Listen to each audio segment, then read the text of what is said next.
This is Earl White, real estate attorney. This is a video about lease-to-own real estate contracts, a topic any realtor, loan officer, anyone in the real estate space should have a working understanding of. This video, we are going to cover when does it make sense to use lease-to-own contract, what are the critical contract terms, and what are the risks when we're using these lease-to-own. And here I have my lease-to-own addendum that I use for these type of transactions. Okay, so first, when does it make sense to use a lease-to-own real estate contract? The first obvious time is when the buyer does not currently qualify for financing.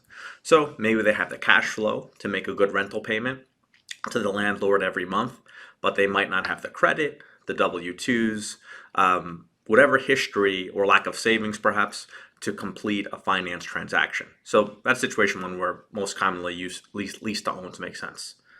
Another time it may make sense is when the potential buyer who's leasing it they're not necessarily committed to buying the property, but they're thinking about it. So they can get it, they could test it for a couple of years. If they really want it, they can then exercise their option to buy it. They decide it's not for them. Yeah, they lost some money on rent credits, but they don't have to put down the rest of the money to purchase it. And the last situation I see this comes up is if the landlord has the building, doesn't necessarily want to sell it now, but doesn't have the money to conduct repairs. So and they don't have anyone to pay for it. So who's going to do it? Well, the tenant, if they know they have an option to acquire the property in the future, they may be willing at that time to say, okay, look, I'll invest time, money in repairing this place with the understanding that in the future they will buy it. So they're not improving the landlord's property when they will never take advantage of the long-term improvements.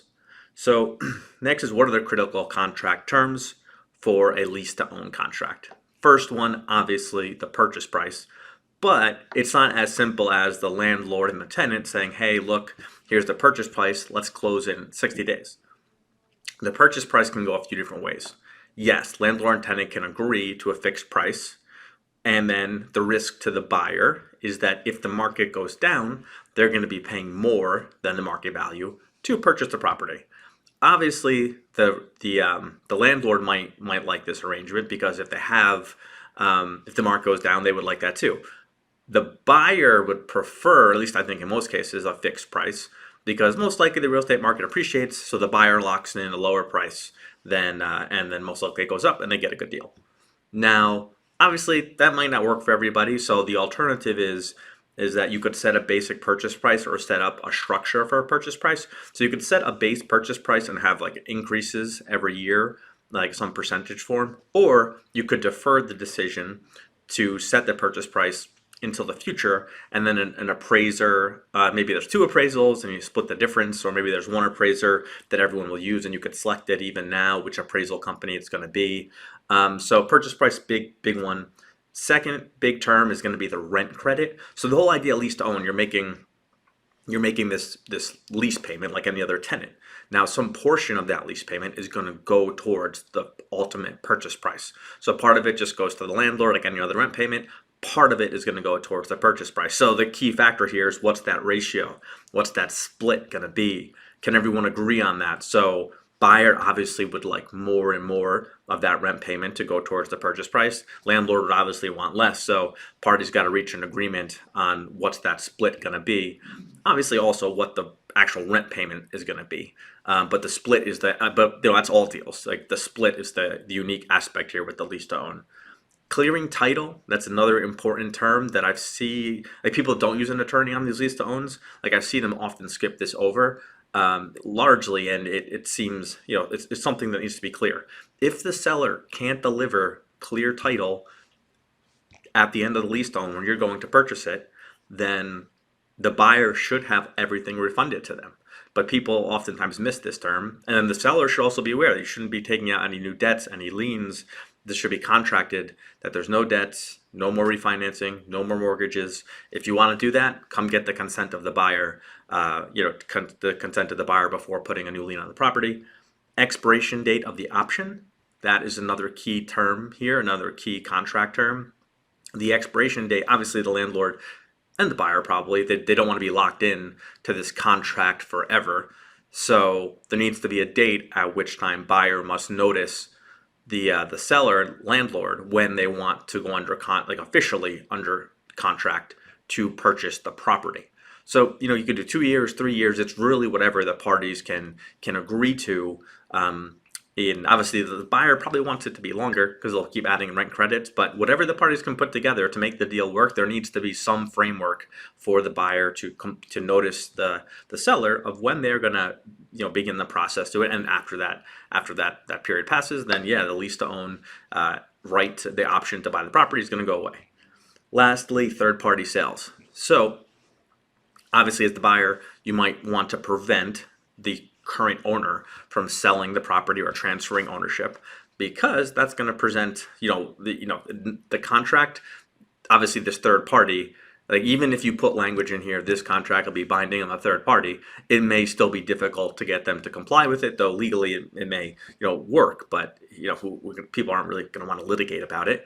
So what you could do is in the third party sale. So one, you could restrict the seller altogether from selling it, which might be good for the seller, but in fairness, the seller should at least agree to give the buyer a purchase right. So, the option to purchase the property. So if they're going to sell it, give the buyer the immediate option on that same terms of that offer. So regardless of what the term was in the, in your lease to own contract, you can then instead have it right of first refusal on whatever the terms this seller is going to give the other buyer. So if they're getting a sweeter deal, then you shouldn't have to, pay more in the future. You should be able to take advantage of that now rather than having to go through the headache of dealing with a third party. And to the same extent, you probably want, to the same extent that maybe it's not a sale, but it could be a transfer of ownership to a friend, to a family member, and that could also present concerns. So you may want to have limits or restrictions, or maybe a term requiring that the person being transferred to has to re-sign off on the lease to own option. That may be a good strategy too. Now, lastly, what are the risks? What are the risks with going into a lease to own contract? I think the first question about it is that, like, if you never qualify, so you're the buyer, you enter this lease to own contract, you're paying probably some extra rent amount because part of it's going to the ultimate purchase price. You could keep paying this for 2 years, 3 years, however many years you're having this lease to own contract go. And if you never get qualified and never can purchase it, you've probably thrown away a good amount of money. So you'd want to feel pretty confident that that's going to, you're going to get approved for this deal. You should also be concerned that the longer it is, if it's an older seller, or the longer it is this person going to pass away or become incapacitated? Yes, you should have contract language in the lease to be able to handle that situation so it continues to be binding. That's fair to all the parties, but it could still make it a big headache to complete the closing, because you'll be dealing with an estate, you could be dealing with a guardian, you could be dealing with the power of attorney, which is going to be more difficult to get them all to buy in and complete this closing paperwork if they actually know you're getting a really good deal, right? They may not be very eager to comply with this lease to own contract. They may start looking for, little nooks in the contract to get out. Oftentimes, if you really want to break a deal, you can have your attorney dive into that contract and find something or set something up one way where you can get out. And I'm sure that if it's an estate guardian that didn't agree with this contract and doesn't like it, they may take that angle at it. Title problems is a big risk here. We can all agree, owner will not take out mortgages. Owner will not take out mortgages. Owner will not refinance. Owner will not, put a HELOC on the property. So owner should be able to comply with that. But what if title issues come that the owner could not completely control? What if there's a lawsuit against the owner and a judgment comes on the property, right? That's a risk for the buyer. Now, again, you could put language in here that your money should be refunded if there becomes a title problem and they can't deliver the tenant the clear title at that point. But of course, you still would have been planning this purchase for 3 years, and then it blows up, at the end.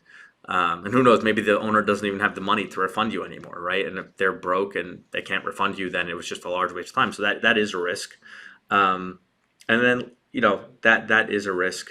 And then just the last thing I would say, like, when you have a long-term contract, people just might change their mind. So the seller, they think this deal sounds great today, But 3, 4, or 5 years later, they may have a different feeling, and then trying to get them to comply may be difficult at that point. Okay guys, thank you for listening to this video about lease-to-own real estate contracts.